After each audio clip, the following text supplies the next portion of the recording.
በማንኛውም ፍርድ ቤት ውስጥ ሁሉም ነገር የሚቀይር አንድ ቅጽበት አለ። ወሬዎች ሲናፈሱ አይደለም፣ የሶሻል ሚዲያ ሰውም ሳይድ ሲመርጥ አይደለም። ያ ቅጽበት ደግሞ አቃቢ ህጉ ለአመታትም ሆነ ለወራት ሲያከማቸውና ሲያደራጀው የነበረውን ፋይል ይፋ ሲያደርገው ነው። እናም አቃቢ ህጉ ይዞት የወጣው ሰነድ ደግሞ የኢንተርኔት ትርክቱና የህግ ስነ ስርዓቱ የሚያጋጭ ነበረ። ይህ እንዴት ሊሆን ይችላል? እናም በዚህ ግጭት መሃል ደግሞ አንድ ሰው አለ፣ ዴቪድ የተባለ። አያችሁ፣ ዴቪድ ደግሞ ችግር ነበረበት። የዚህ ሰው ስም ሲነሳ ጠፋች የተባለች የ14 ዓመት ሴት ልጅ ስምም አብሮት ይነሳል። ግን አያችሁ ችግሩ እዚህ ጋር ነው። ኢንተርኔቱ ማስረጃ አያስፈልገውም፣ ህግ ግን ማስረጃ ይፈልጋል። እናም ስለዚህ ልጅና ስለዚህች ልጅ ሰምታችሁ ማታውቁ ከሆነ ቪዲዮ ለእናንተ ነው። ነጥብ በነጥብ በጊዜ ሂደት ሰፋ አድርገን የምናይበት ቪዲዮ ነው። ስለዚህ ይህ ቪዲዮ ማየት ሲጀምሩ ሁሌም እንደምንለው ላይክ ብላችሁ መሆን አለበት። ሰብስክራይብ የምትለዋን በተን ጠቅ አድርጋችሁም የቻነሌ ቤተሰብ ሆኑ። አያችሁ የዚህ ሁሉ ታሪክ ማዕከል የሆነ አንድ ልጅ አለ፣ ዴቪድ ይባላል። ዴቪድ ደግሞ ከክሶቹ በፊት ከምርመራውና ከእስራቱ በፊት በጣም የሚኳትን ኮንተንት ክሪኤተር ነበረ። ልክ እንደ ማንኛውም ስኬት የሚፈልግ ወጣት ዴቪድ የጌሚንግ ኮንተንት ስትሪም ያደርግ ነበረ። ግን መቼም የማይፋታው አንድ ችግር ነበረው። እሱም የኮፒራይት ስትራይክ ነበረ። ላይቭ ላይ ጌም እየተጫወተ ስትሪም በሚያደርግበት ሰዓት ከባክግራውንድ ሙዚቃ ይለቃል። እነዛ ሙዚቃዎች ደግሞ በኮፒራይት ያስጠቁት ነበረ። ከዛ በመነሳትም ነበረ ዴቪድ የራሱ መድረክ መገንባት የጀመረው። የራሱ መድረክ ስላችሁ የራሱ ሙዚቃ ፕሮዲስ ማድረግ ጀመረ። ከዛ ጌም እየተጫወተ የራሱ ሙዚቃ ባክግራውንድ ላይ ይለቅ ነበረ። ላይቭ ላይ ቁጭ ብለው የሚከታተሉት ሰዎችም የባክግራውንድ ሙዚቃውን ትኩረት መስጠት ጀመሩ። ሙዚቃውማ የራሴ ነው፣ ስንት ጊዜ በኮፒራይት ስትራይክ ልደረግ ብሎ ይነግራቸዋል።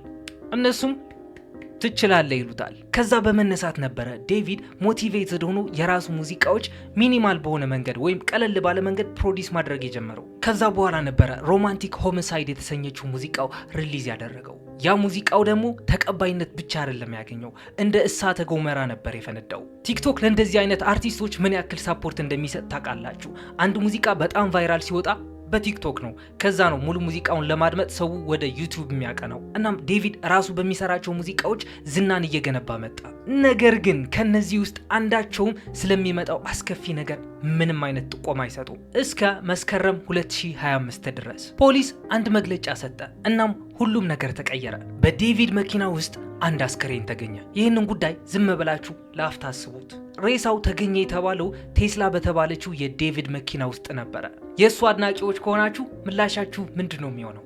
ዴቪድ በፍጹም አላደረገውም ነው የሚሆነው። ምክንያቱም በጣም ብዙ ሰው እሱ ሊሆን አይችልም እያለ እየተከራከረለት ነበር። ከሱ ጋር አይሄድም፣ ዴቪድ የዋህ ነው፣ ዴቪድ እንደዚህ ነው እያሉ። ነገር ግን እውነታው የሰዎች አመለካከትን ወደ ጎን ነው የሚተወው። ሳምንታት አለፉ። ከዛ በኋላ የአስከሬኑ ማንነት ታወቀ። ሰለስት ሪቫስ ሄርናንዴዝ ለአንድ ዓመት ያክል ጠፍታ የነበረችው የ14 ዓመት ሴት ልጅ ነበረች። ነገር ግን እድሜዋ ይፋ ሲደረግ የውይይት መንፈሱ በቅጽበት ነበር የተቀየረው። እንደዚህ ከሆነ ደግሞ ይህ ነገር የማህበራዊ ወሬ ብቻ አይደለም የሚሆነው፣ ከባድ መዘዝ ይዞበት የሚመጣ የወንጀል ክስ ነው የሚጠብቀው። ነገሮች አደገኛ መሆን የሚጀምሩትም እዚህ ፓርት ላይ ነው። ምክንያቱም ኢንተርኔት ላይ ያሉ ሰዎች አንዴ ስም ከተጠቀሰ ነጥቦችን ማገናኘት ይጀምራሉ። አንዳንዶቹ ከእውነተኛ፣ አንዳንዶቹ ደግሞ ምናባዊ የሆነ መላምት ይሰጣሉ። ምክንያቱም ለካ ዴቪድ ሲለቃቸው የነበሩት ዘፈኖች ከሞት ጋር ተያያዥነት ያላቸው ዘፈኖች ናቸው። የዘፈኖቹ ግጥም ካያችኋቸው እንደዚህ አድርጌ ገደልኩሽ፣ ጭንቅላቴ ውስጥ ሞተሻል፣ ልቀብርሽ ነው። አንዳንድ ጊዜ መድረክ ላይ የሬሳ ሳጥን ይዞ ይወጣል። ይህ ሰው ለሞት ያለው አስተያየት እጅግ በጣም የተለየ ነበረ። ስለዚህ ጉዳይ እንመለስበታለን። ነገር ግን ሰዎች የሙጥኝ ያሉበት አንድ ኬዝ ነበረ። እሱም ንቅሳት ነው። ፖሊስ እንዳለው ከሆነ ሰለስት በጣቷ ላይ የተለየ ምልክት ነበራት ይላል። ያ ምልክት ደግሞ ሽሽ የሚል ንቅሳት ነበረ። ሪሃናም ተነቅሰዋለች፣ ብዙ ሴሌብሪቲዎችም ተነቅሰውታል። ዴቪድም ተመሳሳይ የሆነች ንቅሳት እጁ ላይ ያለችበት። እዚህ ጋር ትንሽ ረጋ እንበል፣ ምክንያቱም ፍንጮች ራሳቸውን ችለው መቆም አይችሉ። እናም እሱን የሚያጠናክር ሌላ ፍንጭ እንጨምርበት። ዲስኮርድ በተባለ ፕላትፎርም ላይ የዴቪድ እና የሰለስት ስም ብዙ ጊዜ ተጠቅሷል። በተለይ ደግሞ የሰለስት ቀልዶች ይመስላሉ፣ ቀጥተኛም ይመስላሉ። እንደውም አንድ ሰውም እንዲህ ያለበት ቅጽበት ነበረ። ስለ ጠፋችው ልጃገረድ ስለ ሰለስት የሰራውን ሙዚቃ ልቀቅልን። ይህ በራሱ ማስረጃ የሚለውን ስም ሙሉ በሙሉ መያዝ አይችልም። ነገር ግን ችላ ብለን ማለፍ አይኖርብንም። አንዳንድ መረጃዎች ደግሞ ዴቪድ ስለ ሰለስት የዘፈነው ነገር ግን ያለቀቀው ዘፈን እንዳለው ያሳያሉ። የምር እነዚህ ሰዎች ግንኙነት ነበራቸው ማለት ነው ብላችሁ ልትጠይቁ ትችላላችሁ። ጉዳዩ ወደ ሌላ የሚያመራው እዚህ ፓርት ላይ ነው። ቆይ ግን ዴቪድ እድሜው ስንት ነው ልትሉ ትችላላችሁ። በአሁኑ ሰዓት ዴቪድ 21 ነው ዓመቱ። ሰለስት ደግሞ በአሁኑ ሰዓት 15 ዓመት ይሆናት ነበር። ግን ደግሞ ስለ ሰለስት የሆነ ነገር ልንገራችሁ። ሰለስት የካሊፎርኒያ ግዛት በሆነችው በሌክ ኤልስኖሪ ነዋሪ ነበረች። ይህ ቦታ ደግሞ የሎስ አንጀለስ ማዕከል አይደለም፣ ብዙም የሚታወቅ ስፍራ አይደለም። ከከተማው ወጣ ያለ ነው። የከተማው 4ኛ ክልል እየተባለ የሚጠራ ቦታ ነው። ይህ ደግሞ ትልቅ ትርጉም አለው። ምክንያቱም በሎስ አንጀለስ የኪነ ጥበብ ዓለም ውስጥ ያለ ሰው እዛ ቦታ ከተገኘ የሆነ ያሰበው ነገር አለ ማለት ነው። ከዛም አንድ ፎቶግራፍ ወጣ። ዴቪድ በሌክ ኤልስኖር ከተማ ውስጥ የሰለስት ጓደኞች ከሆኑት ልጆች ጋር አብሮ ታየ። ስለዚህ ጉዳዩ የሚፋፋመው እዚህ ጋር ነው ማለት ነው። እነዛ ሰዎች ደግሞ ዴቪድ በቦታው የተገኘው አንዳንድ ኢንፎርሜሽኖችን ለመሸፋፈን ነው ይላሉ። ይህ ደግሞ በጣም ከባድ ክስ ነው፣ ያልተረጋገጠ ነገር ግን በጣም ከባድ። ያ ሊሸፋፍነው የነበረው ኢንፎርሜሽን ስለምንድን ነው የምትሉኝ ከሆነ ዴቪድ ከሰለስት ጋር ሪሌሽንሺፕ ውስጥ ገብቶ ነበረ። እነዛ ልጆች ደግሞ የዴቪድ እና የሰለስት ነገር ስለሚያውቁ ዴቪድ እነዛ ልጆችን መረጃ ወደ ሚዲያ ይዘው እንዳይወጡ ብር ሊሰጣቸው ነበር ሄደው። አንድ የትምህርት ቤት አስተማሪዋም ይዞት የወጣ መረጃ ነበረ። ምስሉ ላይ እንደሚታየው አስተማሪው በሞባይል ስልክ አድርጎ የእሷን ፎቶ ነው የሚያሳየው። ሰለስት የእሱ ተማሪ እንደነበረች፣ ደጋግማም ከቤት ትጠፋ እንደነበር፣ ሎስ አንጀለስ ውስጥ ከሚኖር አንድ ራፐርም ግንኙነት እንደነበራት ይናገራል። ይህ ደግሞ በኢንተርኔት እየተነገረ ካለው ሰፊ ትርክት ጋር በደንብ ይገጥማል። ግን ደግሞ የሰለስት ቤተሰቦች የዴቪድ እና የእሷ ግንኙነት በደንብ አድርገው ያውቁ እንደነበር ተናግረዋል። ጉዳዩን በህግ ለመያዝ ሞክረው ነበር። ግን ህግ ደግሞ እንደዚህ አይነት ኬዞችን ለመያዝ የሆነ ትሬሽሆልድ ላይ መድረስ አለበት። ያ እስኪደርስ ደግሞ መዘግየት ይመጣል፣ የጊዜ ክፍተትም ይመጣል። ስለዚህ ጉዳዩ እንዲጠፋ ትልቅ ምክንያት ይሆናል ማለት ነው። ለዛም ነው ብዙ እህቶቻችን ተደፍረው እያለ ነገር ግን ህግ ተደፍራለች የሚል ወረቀት አምጡ ስለሚላቸው በዛ ላይ ጋፕ ይፈጠራል። ስለዚህ በምርመራው ወቅትና ወደ ፍርድ ቤት የሄዱበት ሰዓት ክፍተት ስለሚኖርበት ህጉ ይህንን ኬስ ሳይቀበለው ሊቀር ይችላል፣ ወይም ፕሮባቢሊቲ አለው ማለት ነው። ነገር ግን ሰለስት ለመጨረሻ ጊዜ በህይወት የታየችበት ቀን መስከረም 2024 ላይ ነበረ። ይህ ቀን ደግሞ የመላው መዝገብ መልህቅ ነው። እንዴት እንደሆነ ላስረዳችሁ። መስከረም 2024 ላይ ሰለስት ከአንድ ጎረቤት ጋር ስትጨቃጨቅ የሴኩሪቲ ካሜራ ፉቴጅ አለ። ይህ ምስል ደግሞ በእርግጠኝነት እሷን በደንብ አድርጎ የሚያሳይ የመጨረሻው ተንቀሳቃሽ ምስል ነው። ከዚያ በኋላ ግን ምንም ነገር የለም። በእርግጠኝነትም የታየችበት ሁኔታም የለም። ለአንድ ዓመት ሙሉ የዘለቀ አንድ ክፍተት አለ፣ እሷ የት እንደገባች የማይታወቅበት ክፍተት። እናም በምርመራ ወቅት መዝገቦች የሚያሸንፉት ወይም የሚሸነፉት በእንደዚህ አይነት ክፍተቶች ነው። እናም ያ ክፍተት ከመፈጠሩ በፊት ማለት ደግሞ ሰለስት በህይወት እያለች የሆነ የማይመች ነገር ነበረ። እነዚህ የማይመቹ ነገሮች ደግሞ የሚታዩ ማስረጃዎች ነበሩ። ቪዲዮዎች ናቸው፣ ስቶሪዎች ናቸው፣ የሙዚቃ ክሊፖችም ናቸው። ስለዚህ አንዲት ልጃገረድ በዴቪድ ዙሪያ በተደጋጋሚ መታየት ትጀምራለች። ማንነቷ በግልጽ አይታወቅም። ሁልጊዜም ቢሆን ፊቷ ግማሹን ትሸፍነዋለች። ነገር ግን ሁኔታው ወጥ ነው።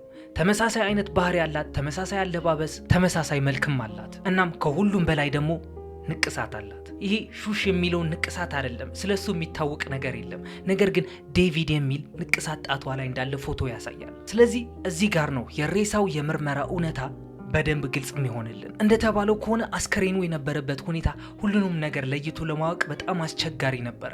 ስለዚህ ከነዚህ ሁለቱ አንድ ይሆናል ማለት ነው። ምክንያቱም ሬሳው ለሳምንታት ያክል መኪና ውስጥ ተቀምጦ ስለነበረ በስብሷል። ያ ዝርዝር መረጃ ታይቷል ወይም ተዘንግቷል። ተዘንግቷል ለማለት እንኳን ይከብዳል። ወይም ሆን ተብሎ በሚስጥር ተይዟል። ከነዚህ ሁለቱ አንዱ ነው የሚሆነው። እዚህ ጋር ደግሞ መልሰን ሌላ ኤቪደንስ እናገኛለን። ሰለስት የሄሎ ኪቲ ብራንድ ቁሳቁሶች ነበሯት። ዴቪድ ደግሞ ተመሳሳይ ብራንድ ካደረገች ሴት ጋር ብዙ ጊዜ ታይቷል። ለየብቻ ስናየው አጋጣሚ ሊሆን ይችላል። ሲደራረብ ግን ተከታታይነት ያለው ፍንጭ ይሆናል። ከሁሉም በላይ አስደንጋጭ የሆነ ፓርት ደግሞ ልንገራችሁ።